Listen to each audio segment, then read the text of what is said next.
네, 대법원이 7살 손자를 훈계한다는 이유로 30시간 넘게 때려 숨지게 한 할머니에게 징역 6년을 확정했습니다. 사건의 개요와 법률적 쟁점, 박상윤 변호사와 살펴보겠습니다. 안녕하십니까? 네, 안녕하십니까. 자, 먼저 사건 개요부터 좀 짚어보겠습니다. 그러니까 친할머니가 7살 손자를 거짓말을 한다면 30시간 넘게 폭행하는 그런 사건이죠. 예, 이 할머니가 일찍이 혼자 된 것 같습니다. 네. 할머니라고 보기에는 나이가 한 50세 되거든요. 네. 그러니까 30살에 남편이 사망하시고 혼자 된 것 같아요. 그러다가 이 7살 손자, 네. 손자의 부모가 이혼하고 애를 갖다가 이 할머니한테 맡긴 것 같습니다. 네. 근데 이 할머니가 위탁을 하면서 키우면서 이 손자애가 좀 말썽을 일으킨 것 같아요.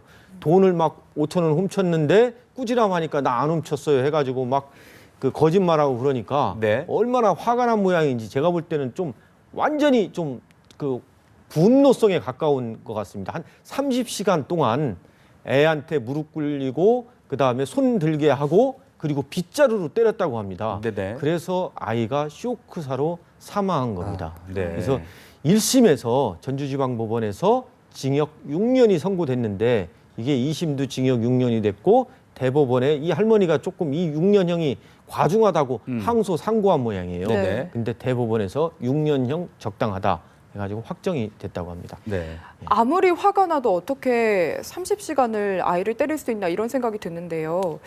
대법원에서 이 피의자 할머니가 우울증에 의한 심신 미약 상태였다라고 주장을 했는데 받아들이지 않았거든요. 이 부분은 어떻게 해석을 해야 될까요? 이 할머니가 아마 조금 6년형이 너무 과중하다. 내가 네. 때린 게 어떤 이 손자를 갖다가 죽이려고 한 게 아니라 손자의 버릇을 고쳐주기 위해서 한 건데 너무한 거 아니냐. 또 변호사가 제가 볼 때는 이 할머니가 일찍이 남편과 사별하고 애를 키우면서 손자를 키우면서 스트레스를 많이 받아가지고 네. 우울증이 있었을 것이다. 그래서 이게 상해치사지만은 좀 우울증이니까 형을 감경해줘야 한다. 이게 주장한 것 같아요. 그런데 법원에서 이거를 안 받아준 것 같습니다. 왜냐하면 이 우울증이라는 게 누구나 다 알 수 있는 거거든요. 네. 그리고 아무리 그렇다 하더라도 손자를 갖다가 버릇을 고친다고 그래가지고 30시간이나 그것도 빗자루로서 애를 때려가지고 쇼크사로 사망했다는 것은 우울증과 어떤 관련성이 없다. 그래서 네. 감경을 안 한 것 같습니다. 그러니까 이전에도 이 손자를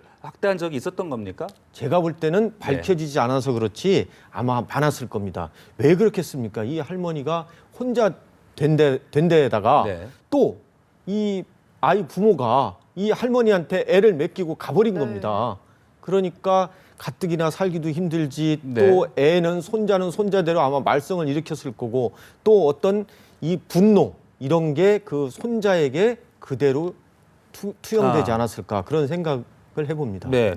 자, 그리고 이게 또 아동학대처벌특례법이 신설된 이후에 이제 처음으로 적용된 대법원 그렇습니다. 판결이라고 하더라고요. 예. 의의가 좀 있겠습니다. 왜 아동학대특례법이라는 게 적용이 됐겠습니까? 네. 예전에 울산에 그 8살 난을 갖다가 그 이제 계모금보다는 내연녀가 이제 때려가지고 사망케 해가지고 이 아동학대 치사에 대해서는 좀 가중처벌해야 되겠다 해가지고 2014년 9월에 아동학대처벌특례법이 생겼거든요. 그 전에는 이와 같은 사건에 관해서는 뭘 적용했냐면은 형법상의 상해치사죄를 적용했습니다. 근데 형법상의 상해치사죄가 3년 이상입니다. 그러니까 최고의 그 취할 수 있는 게 3년이거든요.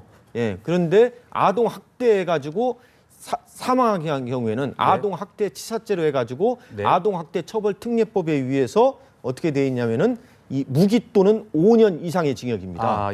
그래서 사람들이 볼 때 이거 6년은 조금 무기형도 할 수 있고 한데 6년은 너무 경한 거 아니냐지만 5년 이상이기 때문에 또 이 할머니가 법정에서 눈물 흘리면서 잘못했다 용서 구하고 또 아이가 사망한 다음에 자수를 한 것 같습니다. 그래서 징역 6년을 선고한 것으로 알고 있습니다. 그러니까 특례법이 제정된 이유가 상해치사죄보다 더 형량을 가중시키기 위해서 그렇죠. 이렇게 해석을 해보면 될까요?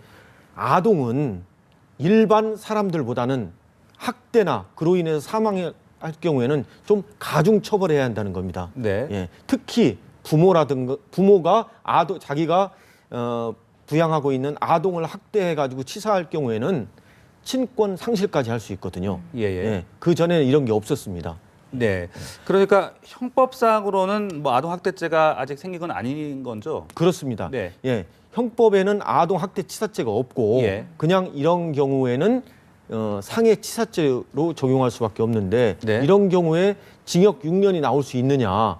징역 6년은 좀 나오기가 좀 어렵거든요. 그래서 예. 가중처벌. 그래서 처벌 특례법상의 아동학대치사인 경우에는 일반 상해치사보다 형량이 높습니다. 네. 자, 그런데 뭐 방금 말씀은 뭐 꼭 이 형량이 낮은 것만으로 볼 수는 없다라고 말씀하셨습니다만은 또 생각하는 사람들에 따라서는 이 형량이 좀 낮은 것은 아니냐 이전과 비교했을 때 어떻게 보십니까? 법원 판사는 아동학대 처벌 특례법의 아동학대 치사든 일반 상해치사는 고민을 많이 합니다. 형량을 어떻게 할 것인가. 그런데 이 형량을 6년으로 하게 된 배경에는 네. 제가 볼 때는 이 할머니가 법정에서 하면서 자기가 원래 죽일 의도는 없었지만은 이렇게 한 거에 대해서는 정말 내가 참회하고 반성한다.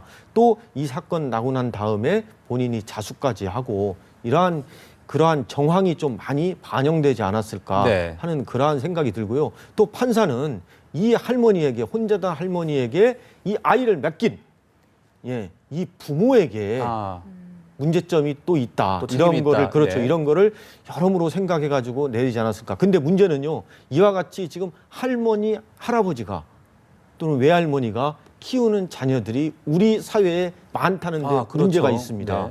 네. 예. 그랬을 경우에 이 할머니 밑에서 자라는 아이들이 과연 정서적으로 이렇게 좀 융화될 수 있을까요? 저는 이게 가장 큰 문제라고 생각합니다. 심지어 할머니, 할아버지 밑에서 자라난 애들이 가출하는 경우가 많이 있습니다. 네. 네. 이렇게 조부모 그렇습니다. 가정이 많아지다 보니까 이게 네. 아동학대로 이어질 수 있다 이렇게 말씀을 해주셨는데 방지할 수 있는 방법 같은 게 없을까요? 주변에서 좀 이렇게 할머니, 할아버지 밑에서 키우는 아이들에 대해서 좀 가정 방문이 필요하지 않을까 그런 생각이 듭니다. 학생인 경우에는 초등학교 학생, 중학생 같은 경우에는 네. 좀 교사가 힘들더라도 그쪽을 좀 방문을 해가지고 상담도 해주고 네. 아무래도 할머니나 할아버지들이 이 손자를 키우는데 여러 가지 어려운 점이 있을 겁니다. 또는 복지사들이, 사회복지사들이 좀 방문도 하고 또 경찰관들도 좀 교육청하고 협조를 해가지고 좀 방문을 해가지고 아이들을 좀 선도하고 네. 이런 노력이 필요하지 않을까 네. 그런 생각을 해봅니다. 아이들에 대한 어떤 사랑과 좀 따뜻한 관심이 그렇습니다. 필요할 것 같습니다. 자, 다음 사건 또 하나 짚어보죠. 이 술에 취한 상태로 차를 몰고 도주하다가 연쇄 추돌 사고를 또 내는 사고가 발생했군요. 예, 이게 참 문제인데요. 이 사람 원래 운전면허가 취소가 됐습니다. 네. 예, 그래서 무면허 상태인데 또 술 먹고 또 운전을 한 겁니다. 네. 그런데 이 사람 사고를 내고도 택시를 들이받고도 자기는 술에 취해 기억이 안 난다는 얘기를 한 겁니다. 예. 예. 근데 이게 참 경찰이 음주 단속을 그렇게 하지만 음주 운전이 이게 행해지거든요. 예. 이거는 좀 강한 처벌이 필요하지 않을까 네. 저는 그렇게 생각합니다. 이 경우에 그 뺑소니 음주 운전 해가지고 한 1년 이상 제가 볼 땐 한 징역 2년 내지 3년에 처해지지 않을까. 또 음주 운전해가지고 뺑소니를 쳤기 때문에 네. 면허가 그 5년 동안 운전면허를 딸 수가 없습니다. 예. 근데 제가 볼 때는 이거 좀 더 가중 처벌을 해야 되지 않을까 그래야 한다고 생각하고요. 네. 또 이 사람 다시는 음주운전 못하도록 보호 관찰. 보통 우리가 뺑소니 음주운전에서는 보호 관찰 처분이 안 붙거든요. 보호 관찰을 통해서 좀 해야 되지 않을까 그런 생각을 해봅니다. 네, 그러니까 이 피해자에게 처벌이 될 경우에는 어떤 혐의들이 구체적으로 적용이 되는 건가요? 이 사람 이제 무면허 운전이었고요. 또 뺑소니에다가 사람까지 쳤기 때문에 네. 예, 특정범죄 가중처벌법에 들어갑니다. 특가법상 도주운전에 들어가거든요. 그래서 네. 제가 볼 때는 물론 구속도 됐겠지만은 네. 중한 처벌이 되는데 이런 사람일수록 또 합의를 하려고 합니다. 예. 네. 이제 합의가 되면은 처벌 불원이 되면은 집행유예를 저는 해줘서는 안 된다고 생각합니다. 실형을 선고를 해야 이 사람 네. 다시는 음주운전뿐만이 아니라 그리고 운전 면허도 5년보다 네. 좀 한 10년 정도 따지 못하도록 해야 되지 않나. 그래야 이 사람 음주 상태에서 운전하지 않을까, 운전한 일이 없을까 이렇게 생각합니다. 그러니까 말씀하신 대로 이게 음주운전을 하다 이미 적발돼서 무면허 상태인데 또 이 같은 일을 저질렀다는 게 좀 더 음주운전을 좀 단절시키기 위해서는 보다 강력한 처벌이 필요하지 않을까 싶은데요. 그렇습니다. 그러니까 차를 압수를 해야 됩니다. 음. 음주운전으로 사고가 났을 경우에는 그 차가 범죄 행위로 인해서 어떻게 보면은 사람을 그 침거 아닙니까? 네. 그래서 범죄 행위에 제공된 물건으로 해가지고 네. 차를 몰수하는 아. 그러한 강력한 처벌이 뒤따르지 않는 한 제가 볼 때는 면허 취소된 상태에서 네. 또 형사고 나와서 또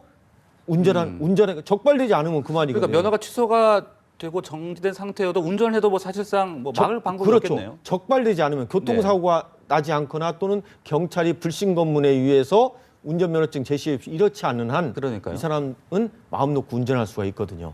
예. 네, 그러니까 이게 문제입니다. 네, 그러니까 재발이 되지 않을 수 있는 뭔가 처벌이 필요할 그렇죠. 것 같습니다. 그리고 차를 이 사람 명의로 구입하지 못하도록 해야 되고 특히 음주운전해가지고 뺑소니로 해가지고 사람을 쳤을 경우에는 그 범죄 행위에 제공된 차량 아닙니까? 네. 차를 몰수하는 그러한 좀 입법적인 개정도 필요하다고 생각합니다. 네. 네, 지금까지 박상용 변호사와 함께 사건 사고 살펴봤습니다. 말씀 고맙습니다. 감사합니다. 고맙습니다.